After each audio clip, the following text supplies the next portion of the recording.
The text that I'll be using this morning is from the Gospel of John. It's the very end of his Gospel account. It is John 20, 19 through 30. The second to the last chapter in John's book.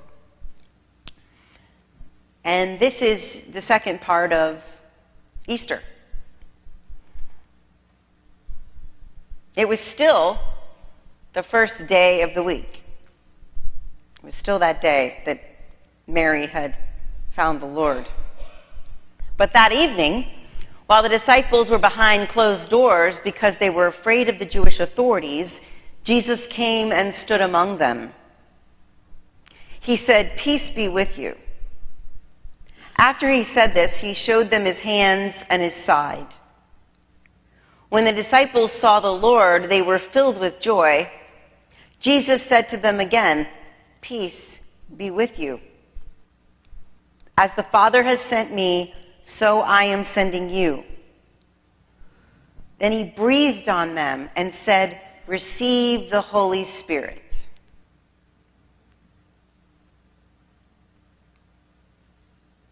If you forgive anyone's sins, they are forgiven. If you don't forgive them, they aren't forgiven.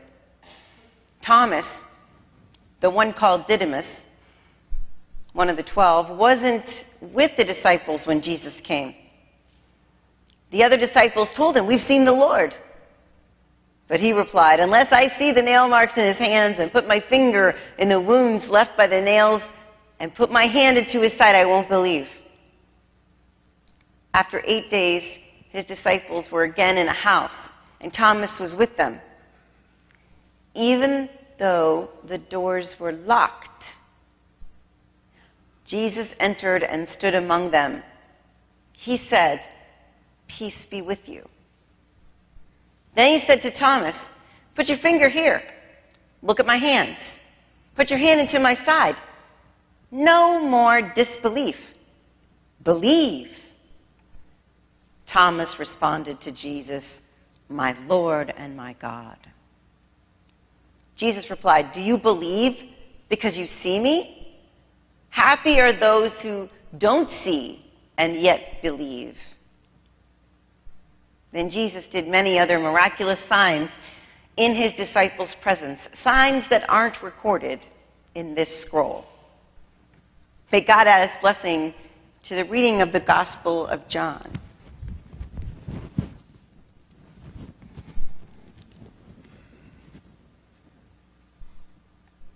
So I'm sure you remember from last week where we left off. Jesus is raised. He appears to Mary, but she thinks he's a gardener. But first, before the angels tell her, "Go and tell the disciples. Go and tell the disciples that he's risen." Do you think they believed her? Why would they be sitting there in a locked room? After his resurrection, his first order of business is to go and find the disciples. The same guys that remember when he was desperately praying, "God, take this cup from me. Won't you please stay awake with me?" And they all fell asleep. And then they did it again. And then they did it again. Those guys. Oh yeah, the one of them that betrayed him, the one of them that denied him, those that scattered and were not there at his resurrection. His first order of business is to go and find those guys. And I'm serious, I would have been the same way. I would have gone and found them and told them what they should have been doing. Right? I mean, he's got a legit beef with them. No. He has to look for them because they're in hiding. So Jesus has to go around. He didn't have GPS back then, He had to go around finding them. Well, he probably knew where they were. They were in that same room where they had the supper. But he goes and finds them, and he has to kick in the door.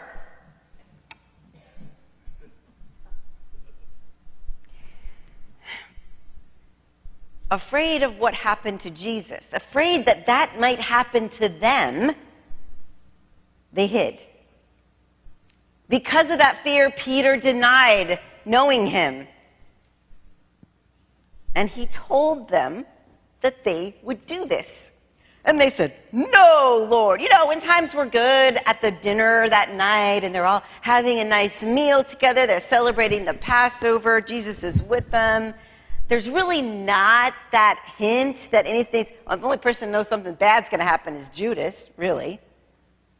And he says to them, you're gonna betray me, you're gonna deny me, you're gonna leave me, you're not gonna be here. And they're like, "Oh, no, far be it, far be it." Of course they did. And he gave them multiple second chances. Multiple second chances. You can't even call it second chances. It's multiple chances.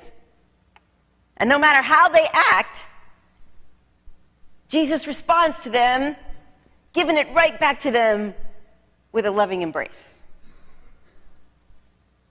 They run and hide. He finds them. When he gets there, he says, "Where were you?" No, he does not say that. He says, "Peace be with you." Peace be with you. And then he has to prove to them, I mean, we all talk about Thomas, but Thomas just wasn't there. He proves to all of them first. You know, they all need proof as well. Then he proves to them that it's him.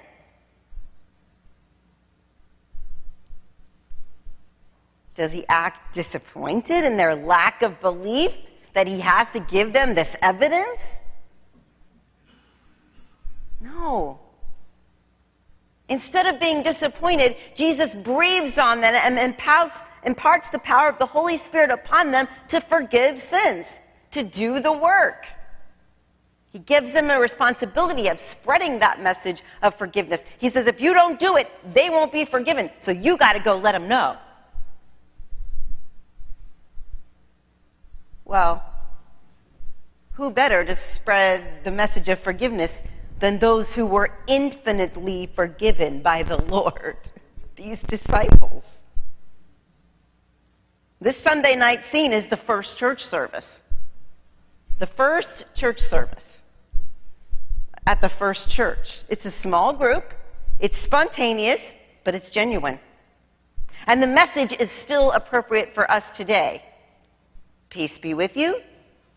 Evidence of God's miracles. And a commissioning. Go out into the world and tell people they are forgiven. In the United Methodist Church of today, well, not today, about 25 years ago, so more modern than this story, but still, there was this ad campaign, a slogan they wanted us all to use, you know, the world over, in Methodist churches all over the world. It said, "Open hearts, open minds." Anybody finish it for me?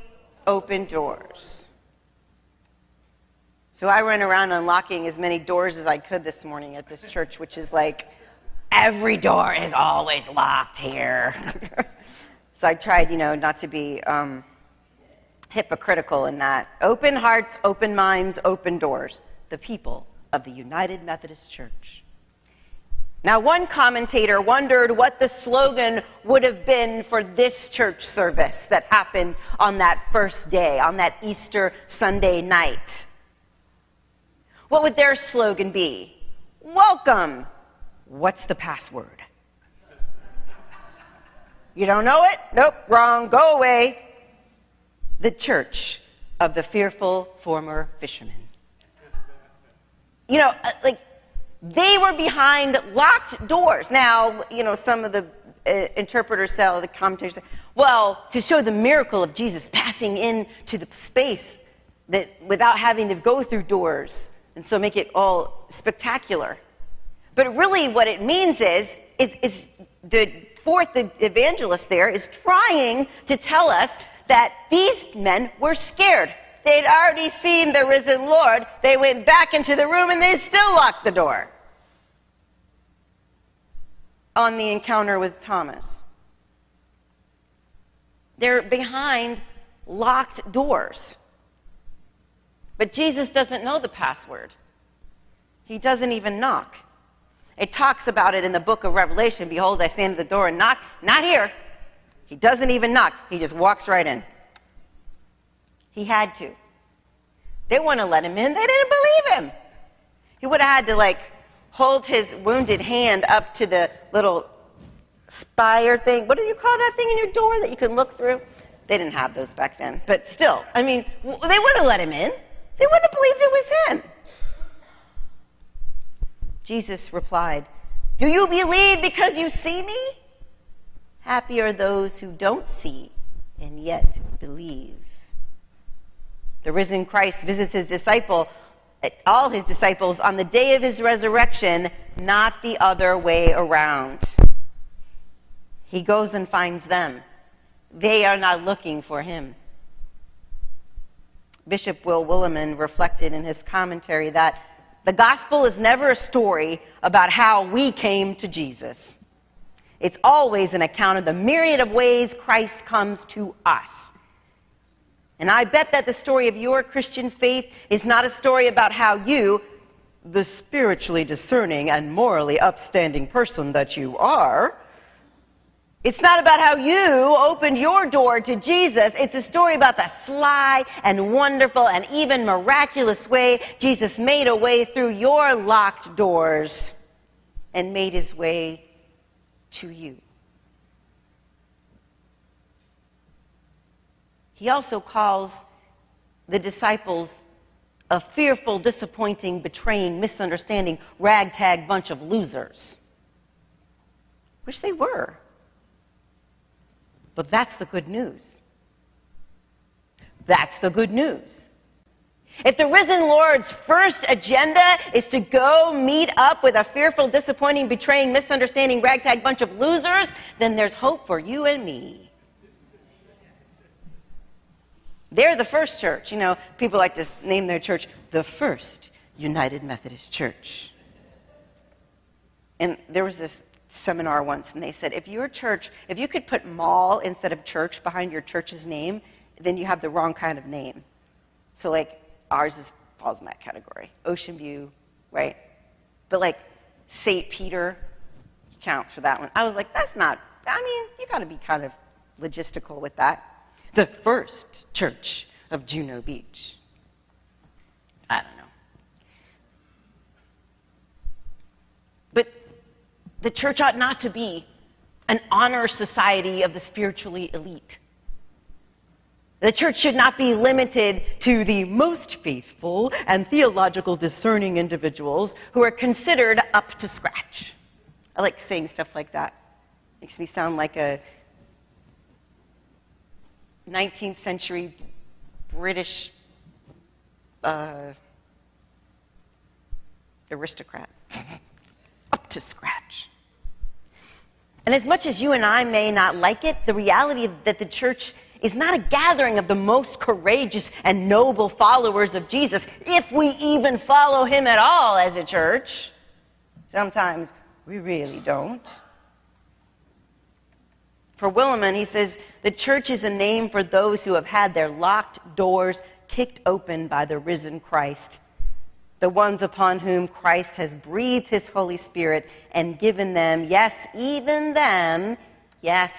us, the power to do what Jesus does in the world. That's a huge responsibility and an extension of grace beyond any I've ever known. But our complacency makes us stale. No matter how we justify our actions, we've all sinned and fallen short. We're all in need of that message of forgiveness that Jesus told them to impart to the world. For example, it's still a sin to feel superior to others because you think you're so good at not sinning. See? You're in a total loop. So really, there's no escaping it. We're human. And so were those disciples.